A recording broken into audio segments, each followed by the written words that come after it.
Estamos iniciando pela TV Suprem, braço de comunicação da União Planetária, mais uma entrevista do movimento 2022-2030, o Brasil e o mundo que queremos, uma parceria da Universidade de Brasília, através do Núcleo de Estudos do Futuro, do Centro de Estudos Avançados Multidisciplinares, com a União Planetária.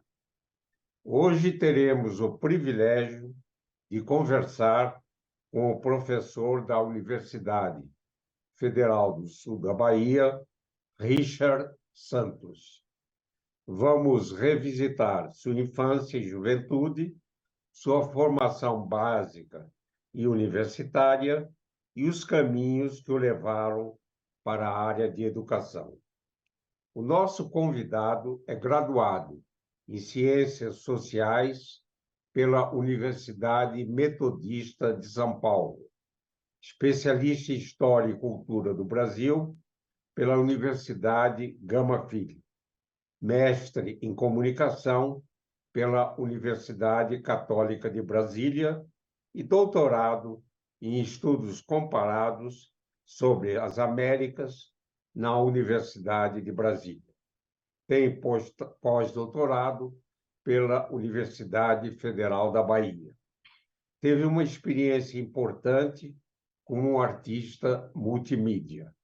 Coordenou a criação do bacharelado em jornalismo da Universidade Federal do Sul do Bahia. Sua área de pesquisa envolve o pensamento negro contemporâneo.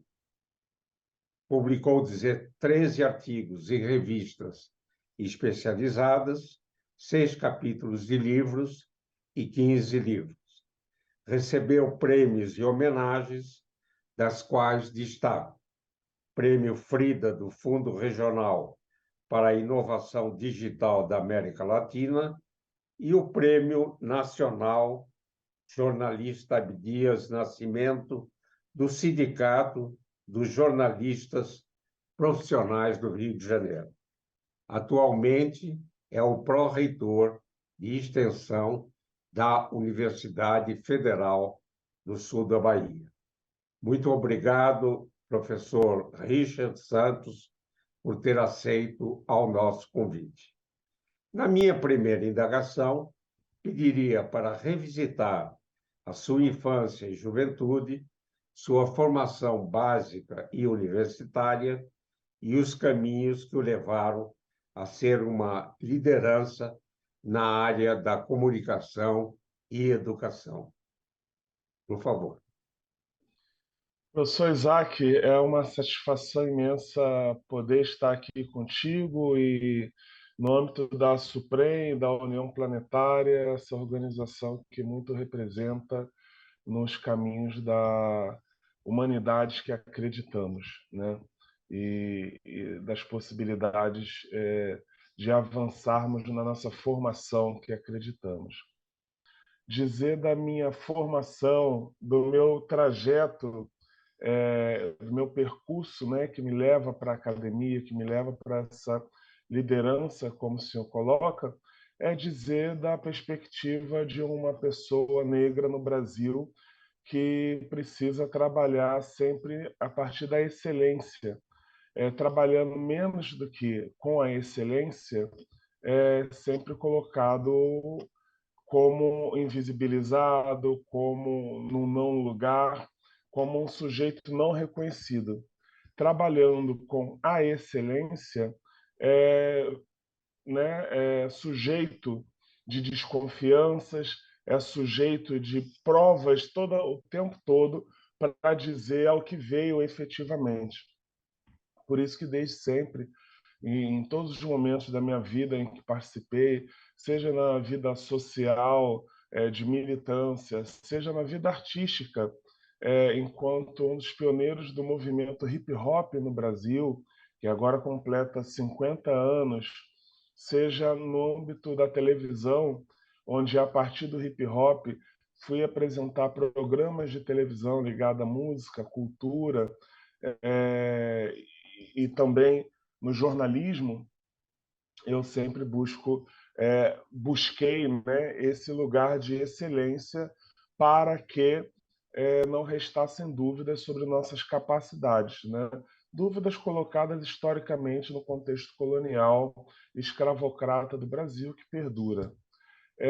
Dessa expertise que eu trago da militância juvenil, da militância no movimento negro, como um artista, né, militante, um artista que verbalizava e verbaliza os protestos da que eu chamo maioria minorizada, né, dessa faixa da população que é dita minoria, mas que efetivamente é minorizada pela minoria que se assume os direitos, né, e liderança de uma maioria. Por isso que então eu trago essa expertise para a universidade. Vou estudar as ciências sociais na Metodista, pensando sempre no âmbito da comunicação. Para mim, comunicação é estruturante social. Então, vou pensar a comunicação e, mais particularmente, a televisão como esse estruturante social que forma os imaginários, que determinam relações de poder, que servem às relações de poder expostas. Sigo, então, na especialização, pensando o Brasil, sua formação, a cultura brasileira, e vou para o mestrado e o doutorado, mais especificamente, me debruçar sobre a história da televisão no Brasil, em que pese muitas pessoas digam a televisão está morta, a televisão está mais viva do que nunca, angariando aí as grandes audiências, determinando os grandes bolos publicitários, determinando quem tem voz, quem tem vez e quem não tem, né? Muitas das vezes determinando quem fica também na presidência ou quem não está apto a ocupar a presidência do país, sofrendo golpe. A empresa, a indústria comunicacional é parte ou partícipe interessada dos rumos do país, eu diria que muito antes do início do século XX. A partir do momento que Barão de Mauá entende essa importância, começa a investir nos trilhos, nas ferrovias, começa a investir em todo esse processo que vai consolidar o espaço humano geográfico do Brasil na América Latina. Muito, muito interessante. Quando eu estava ali ouvindo, Richard, me lembrei de Milton Santos, né? E, e você já tem Santos no sobrenome, né? E as ideias É, que você expõe têm muita base, muita convergência, né? Com os pensamentos de Milton Santos, é que é uma grande referência. uma grande referência e fui grande amigo dele e tardiamente fui entender o que era geografia. Até conhecer Milton Santos, geografia era uma decoreba. Richard, poderia revisitar suas atividades como artista multimídia? Pronto, Isaac. Eu começo no âmbito da arte a partir da cultura, do movimento hip hop, né? Eu tinha 18 anos de idade e 17 para 18 anos de idade fui apresentado a esse movimento em que pese eu gostasse de rock e tudo mais, vamos lembrar dos anos 80, início dos anos 80, o auge do rock Brasil, né? O rock brasileiro, eu não me via inserido ali, não me via representado por basicamente aquela juventude da classe média, média alta, de maioria branca, para não dizer branca, né? Que fazia aquela música, entre aspas, nova no Brasil. Ao mesmo tempo, a gente tinha a ascensão do movimento hip hop. Para quem não sabe, hip hop é composto pelos 4 ou 5 elementos. Originalmente não trabalha com banda, você trabalha com um DJ e o rapper, né, o MC, o mestre de cerimônias, ele versa em cima daquele som feito da música produzida pelo DJ. você tem outro elemento do hip hop, que é o grafite, né? A gente tem hoje grafiteiros ou escritores de parede, como também são chamados, brasileiros reconhecidos no mundo inteiro. Você tem os dançarinos, que são os break boys, b-boys, que articulam os passos ligados ao hip hop. E o quinto elemento a gente chama de conhecimento. Se você fizer tudo isso sem conhecimento das suas origens, das suas raízes, das raízes que formam o que a gente chama de hip hop, você vai estar apenas papagaiando o que o outro determinou para que você fizesse ou falasse. A partir do momento que você tem conhecimento, por exemplo, das raízes do canto falado ou do ritmo e poesia, que eu venho do rap, eu sou um rapper, né? Do ritmo e poesia no Brasil, você vai saber que os sudaneses trabalhavam com essa perspectiva, que os povos bantus trabalhavam com essa perspectiva das músicas, dos cantos, das poesias, das métricas, né? Que não necessariamente é esse canto articulado à europeia, né? Então você vai conseguir fazer a partir de um construto supostamente estrangeiro ou estadunidense uma associação com o legado que o mundo atlântico tem trazido para a gente. Assim eu começo então na arte e nessa cultura mais profissionalizada. A partir daí a gente não tem, eu identifico que a gente não tem divulgadores, a gente precisava acessar ou dialogar com a mídia. Eu me formei em produção gráfica no Senai de Artes Gráficas lá do Rio de Janeiro, sou carioca, e tinha noção do que era e como se fazia uma divulgação.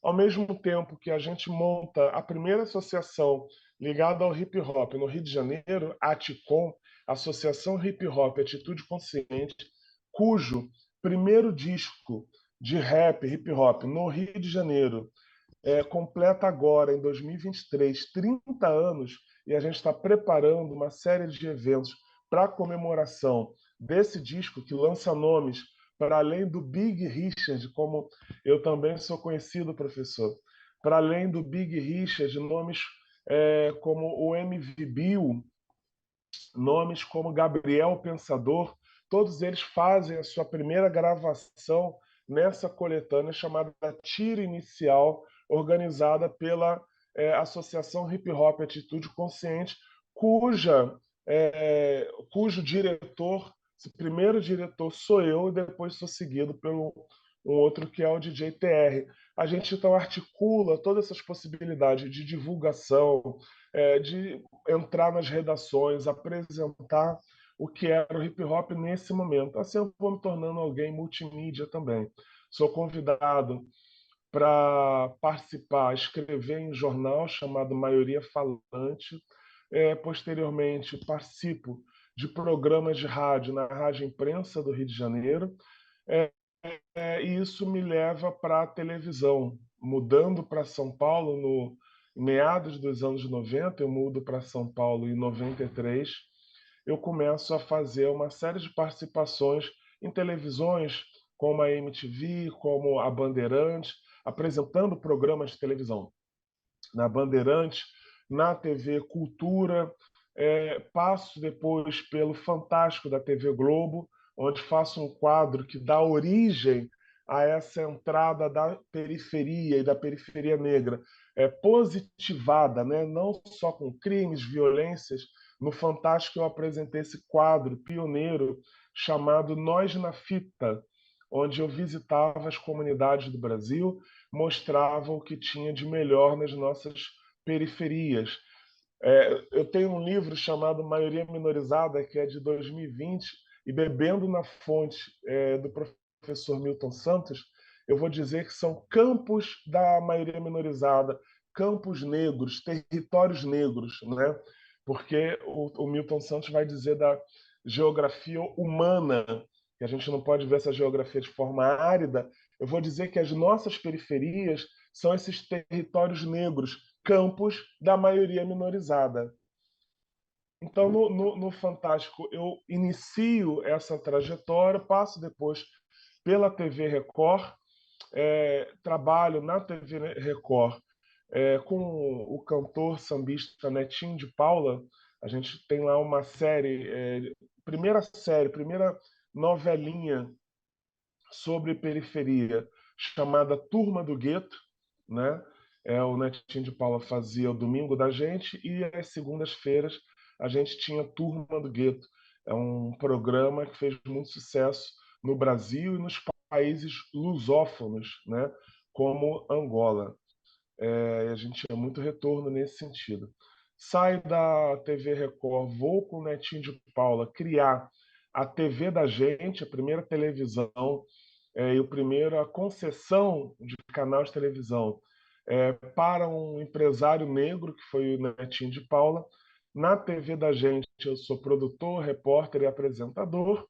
Posteriormente, com a criação, a lei de 2007, que cria a Empresa Brasil de Comunicação, eu sou convidado para vir para Brasília, eu ir para Brasília, participar então da criação da TV Brasil, onde eu fico na produção de um programa chamado Para Todos.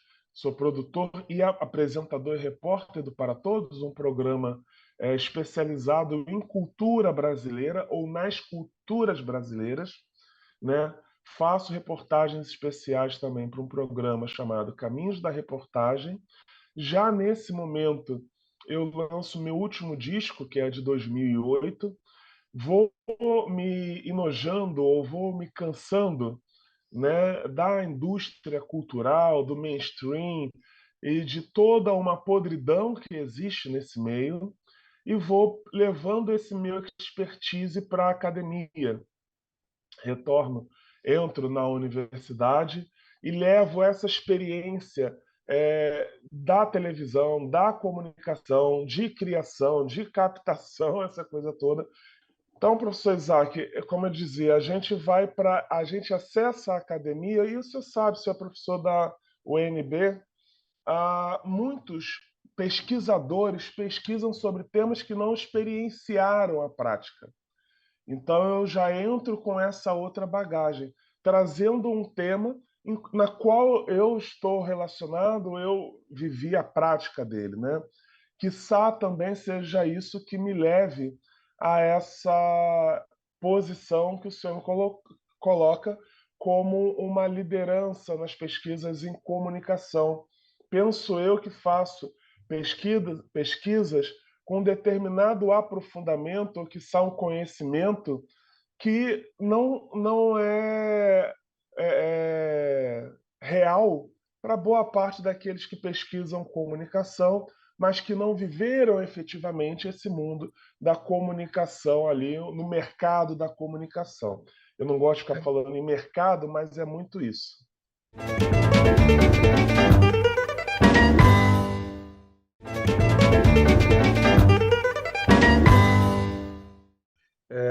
Essa ponte de educação e comunicação é muito importante.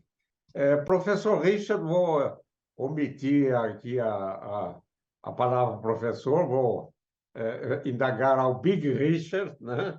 Essa nossa indagação, que é a Universidade Federal do Sul da Bahia, criada recentemente, implantou inovações no ensino superior.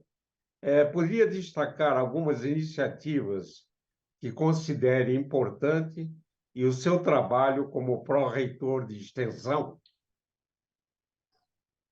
Perfeito, perfeito. Nós estamos completando agora, nesse mês, né, no dia 5 passado, 5 de junho, completamos 10 anos de criação da Universidade Federal do Sul da Bahia. O simples fato da presidenta Dilma, no âmbito do Reúne, ter criado a Federal da Bahia é uma grande conquista da população do sul e extremo sul da Bahia. A gente diz, e é fato, que o sul extremo sul da Bahia não tinha uma universidade pública federal. Imagina que Bahia é um estado enorme, continental praticamente, sem uma universidade pública federal com cursos de importância, como medicina, direito, as engenharias, oceanologia, o jornalismo que eu estive à frente. Então, a gente acredita que é um desenvolvimento possível, um desenvolvimento humano, um acesso, né, a esse desenvolvimento para essa população que são mais de 45 municípios atingidos e mais de 1,5 milhão de pessoas. Isso é extremamente significativo. A UFSB se caracteriza também por ter os seus colégios universitários. Os colégios, bom, a Federal da Bahia tem um projeto muito próximo, eu vou dizer, daquele projeto fundador, daquele projeto inicial da UNB, né? Então nós temos os colégios universitários. Os colégios universitários, eles funcionam em espaços distintos dos nossos campi. Então, se temos campos em Itabuna, onde está a reitoria, Ilhéus, Porto Seguro e Teixeira de Freitas, já chegando na fronteira, nós temos outros 10 colégios universitários que vão fazer toda uma rede de ampliação do alcance. Nós temos esse projeto que é muito próximo, é irmão da UNB, do projeto, o fundador da UNB, e com os colégios universitários a gente consegue uma maior capilaridade, né? A minha entrada, a minha estada na Pró-Reitoria de Extensão e Cultura, aqui nós somos uma Pró-Reitoria de Extensão e Cultura, creio eu, potencializa essa via de mão dupla que precisamos pensar a universidade. A universidade no território, mas também o território na universidade. Historicamente, as universidades brasileiras, em perspectiva colonialistas, reprodutoras do eurocentrismo ou do euroamericanismo, elas se querem no território, influenciando o território, né, e tutelando aquela população do seu território. A Federal do Sul da Bahia, a PROEX, essa gestão capitaneada pela professora Joana Guimarães, primeira mulher negra eleita reitora de uma universidade federal no Brasil, a gente também pensa o território pautando a universidade. Diria aí, professor, que esse é o principal de diferenciação da UFSB no território. E sabendo que nós estamos caminhando já para a conclusão desse nosso momento, queria dizer que estou lançando também um livro novo chamado Mídia, Colonialismo e Imperialismo Cultural. Ele discute a ação pública no Brasil, a geopolítica da comunicação e compreende a si e vende a sua imagem para o exterior. Eu faço isso num estudo comparado com a Argentina, como a comunicação argentina, a geopolítica da comunicação argentina promove a Argentina e promove as culturas argentinas internamente. Nesse estudo comparado, eu vou inclusive dizer que a Argentina tem uma maior pluralidade cultural vendida para fora, né, nessa sua geopolítica, no seu soft power, criada também no imaginário populacional, do que o Brasil. Muito bom, A conhecerem. professor Richard. Quando nós estamos acompanhando, né, e acompanhamos antes e continuamos acompanhando a Universidade Federal do Sul da Bahia, né, que é uma iniciativa que eu chamo do apóstolo de Anísio Teixeira, o professor Naomar Almeida Filho, né?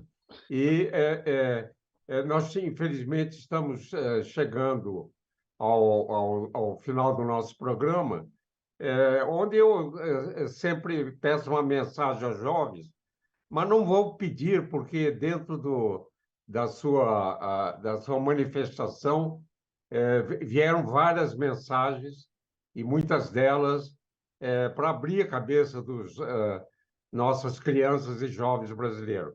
Gostaria de agradecer imensamente a sua participação, desejar os seus sucessos, né?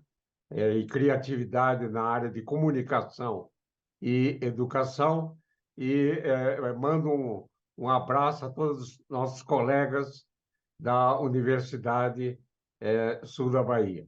Muito obrigado, Big Richard, por essa importante, interessante e gostosa conversa.